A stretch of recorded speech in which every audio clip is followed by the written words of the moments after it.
Hello दोस्तों, स्वागत है आप सभी का आई टू स्टडी टीम पर। दोस्तों इस वीडियो में हम देखने वाले हैं बीकॉम का paper foundation course paper second. आपका बीए फर्स्ट ईयर के पेपर चल रहे हैं आपकी।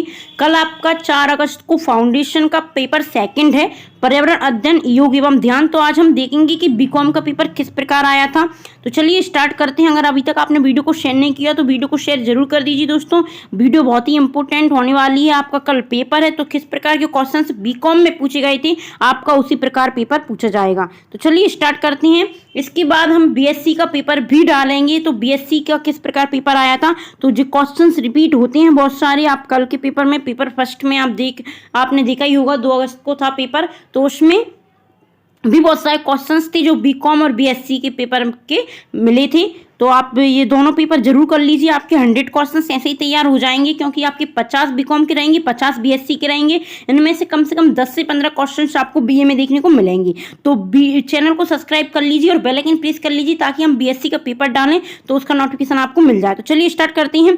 सेक्शन ए में आपका आ जाएगा पर्यावरण अध्ययन। तो पर्यावरण अध्ययन पहला हो जाएगा, परिस्थितिक तंत्र शब्द को सर्वप्रथम प्रस्तुत करने वाले कौन थे। तो यहाँ पे आपको ऑप्शन मिलेंगे 4। इस प्रकार आपका पहला क्वेश्चन होता है यहाँ पे आपका। इसके बाद आपका अगला सेकंड क्वेश्चन है, हुमस होता है तो कौन होता है। इस प्रकार आपके ये एग्जाम्पल मिलेंगे आपको।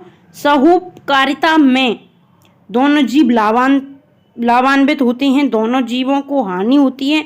एक जीव को लाभ तथा दूसरे को प्रभावित रहता है, एक जीव को लाभ तथा दूसरे को प्रभावित रहता है। इस प्रकार आपको ऑप्शन मिलेंगे।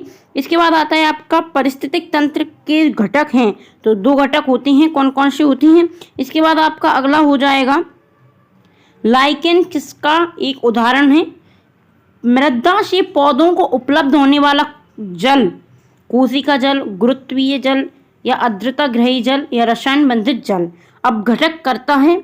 इस प्रकार खाद्य श्रृंखला में सही क्रम किस प्रकार है, आप इसमें आपको इनके आंसर्स मिलेंगे हमारी पहले वीडियो में, जो मैंने योग एवं उसकी बनाई थी, मेडिटेशन, योगा एंड मेडिटेशन की और पर्यावरण अध्ययन की, एनवायरनमेंट की मैंने बनाई है। तो वो वीडियो आपको डिस्क्रिप्शन में मिल जाएगी, उसकी लिंक, वो जाकर चेक करें। वहाँ पे मैंने आपको पूरा सॉल्यूशन करवाया था, उनमें ही आपको इनका आंसर मिलेंगे, आप चेक कर लीजिए। इसके बाद आएगा, स्वस्थानी संरक्षण के अंतर्गत आते हैं। तो ये आपको आंसर मिलेंगे इस प्रकार, जो इंग्लिश में दिया गया है। चिपको आंदोलन संबंधित है तो किससे संबंधित है। इसके बाद आता है आपका, भारत का राष्ट्रीय पशु कौन सा है। इसके बाद आपके क्वेश्चंस होगा, अगला 12वां क्वेश्चन हो जाएगा, निम्नलिखित में से कौन सी वस्तु प्राणी उत्पाद नहीं है। इसके बाद आपका अगला आ जाएगा, PAN है एक प्रमुख, किस प्रकार है, जल मृदा प्रदूषण है, वायु प्रदूषण है, जल प्रदूषण है, ध्वनि प्रदूषण है। वायु प्रदूषण के लिए संकेतक का कार्य करते हैं। इसके बाद आपका, मृदा प्रदूषण का सर्वाधिक कारक हो सकता है प्लास्टिक, अपरजन, कांच, मल, क्या हो सकता है। इसके बाद आपका 16वां क्वेश्चन हो जाएगा, ध्वनि की तीव्रता मापने की इकाई क्या कहलाती है, डेसिबल। इसके बाद आता है, पृथ्वी के कितने प्रतिशत भाग पर जल पाया जाता है। इसके बाद आ जाएगा आपका, विश्व ओजोन दिवस कब मनाया जाता है। निम्न में से भारत के किस राज्य को टाइगर स्टेट कहा जाता है। तो आप इस प्रकार आपको ये क्वेश्चंस मिलेंगे, इसमें आपका मध्य प्रदेश हो जाएगा। इसके बाद आता है, CPCB है, क्या है एक प्रकार का, जैव मंडल शब्द संबंधित है, वायुमंडल में सर्वाधिक प्रतिशत वाली गैस है। इसके बाद, ओजोन परत स्थित है, वातावरणीय प्रदूषक मुख्यतः उपस्थित होता है तो कहाँ पे होता है। वह प्रोटोकॉल जिसका उद्देश्य CFC को पूर्णतः करना हटाना है। इसके बाद आ जाएगा आपका 26वां क्वेश्चन, मनुष्य की आंत में पाया जाने वाला जीवाणु ई कॉलाइड प्रदर्शित करता है। ये आपको 4 ऑप्शन मिलेंगे और आपके पेपर OMR शीट द्वारा होते हैं।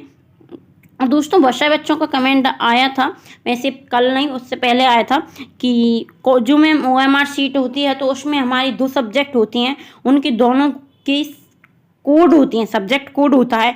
तो हम कैसे फिल करेंगे, आपको कॉमा लगा के फिल करना होता है। मतलब अगर आपका सब्जेक्ट कोड पूछा गया है तो आपका ऐसा कल पेपर था, 2 अगस्त को पेपर था इंग्लिश लैंग्वेज और हिंदी लैंग्वेज का, तो आप पहले आपका हिंदी लैंग्वेज लिखा है तो आप हिंदी लैंग्वेज पेपर में किस अनुसार लिखा है, पेपर में पहले आपका हिंदी लैंग्वेज दिया गया है तो आप हिंदी लैंग्वेज का कोड लगाइए, फिर कॉमा लगा के वो दूसरा कोड लगा दीजिए आपका जो सब्जेक्ट है। तो आपको इस प्रकार करना है।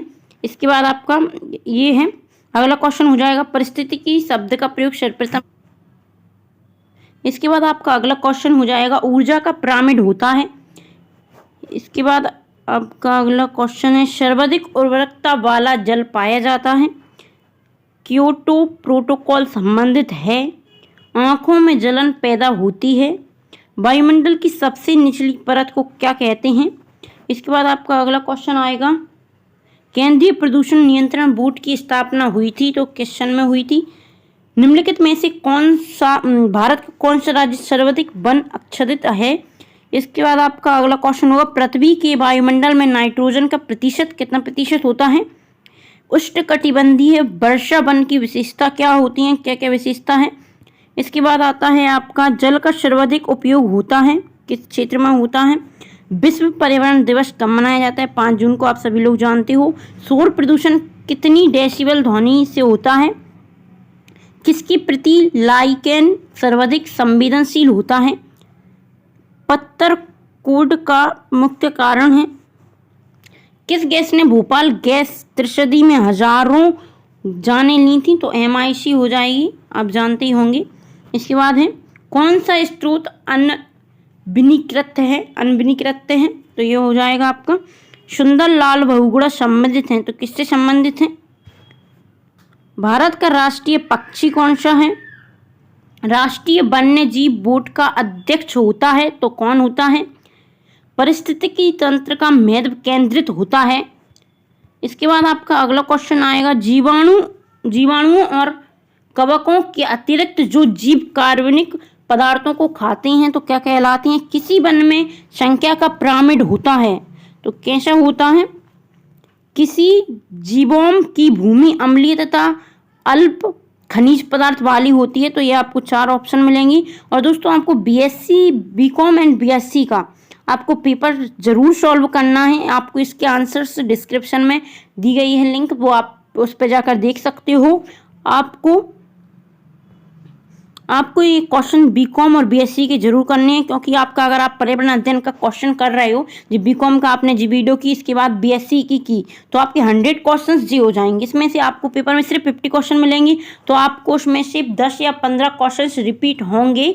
आपको अगर आपने अभी तक इसका पेपर फर्स्ट नहीं देखा फाउंडेशन का तो वो चेक कीजिए, उसमें भी बहुत सारे क्वेश्चंस रिपीट हुए थे जो कि 7 या 8 क्वेश्चन से ज़्यादा ही रिपीट हुए थे, इसमें भी होंगे तो आप ये जरूर कर लीजिए। इसके बाद हम देखते हैं इसका सेक्शन बी में आपको देखने को मिलेगा योग एवं ध्यान। सेक्शन बी आप देख सकते हो, इसका भी हम करेंगे। पहला क्वेश्चन है आपका इसका भोजन के तुरंत बाद निम्न में से कौन सा योगासन किया जा सकता है। आपको योग की भी वीडियो डिस्क्रिप्शन बॉक्स में मिल जाएंगी जिसमें से आप इनके आंसर ढूंढ सकते हो। क्रॉनिक लो बैक पेन के लिए कौन सा आसन अच्छा है। और कुछ क्वेश्चंस के आंसर नहीं भी मिले तो वो आप गूगल कर सकते हो, आपको गूगल पे मिल जाएगा क्योंकि ये योगा से संबंधित हैं तो आपको मिल जाएगा। क्रिया अभ्यास बढ़ाता है। इसके बाद आता है आपका निचले ग्रेस्टो आर्त्रपद के लिए यौगिक सफाई तकनीक है। डायनामिक ध्यान का प्रतिपादक कौन है। इसके बाद आपका 6वां हो जाएगा पूर्ण योग किस योगी ने प्रतिपादित किया है। आधुनिक योग का जनक किसे माना जाता है। सर्वे भवन्तु सुखिनः प्रसिद्ध समापन प्रार्थना का मंत्र है। इसके बाद आता है आपका सूक्ष्म व्यायाम के अभ्यास हैं। इसमें से कौन से योगी आधुनिक काल के नहीं हैं। महर्षि पतंजलि के अनुसार योग की परिभाषा क्या होती है। इसके बाद आता है आपका अष्टांग योग में कितनी अंग होते हैं। महर्षि पतंजलि के अनुसार प्राणायाम का क्या अर्थ है। आपका अगला क्वेश्चन हो जाएगा ट्रांसेंडेंटल मेडिटेशन का प्रतिपादक कौन है। इसके बाद आता है आपका योग का उद्देश्य पूर्वजों द्वारा सिखाया गया है। समत्वम योग उच्यते का क्या अर्थ होता है? योग का मुख्य उद्देश्य क्या है? इसके बाद आएगा योग कर्मसु कौशलम का क्या अर्थ होता है? योग का अर्थ है भक्ति का क्या अर्थ होता है? कुंडलिनी का क्या अर्थ है?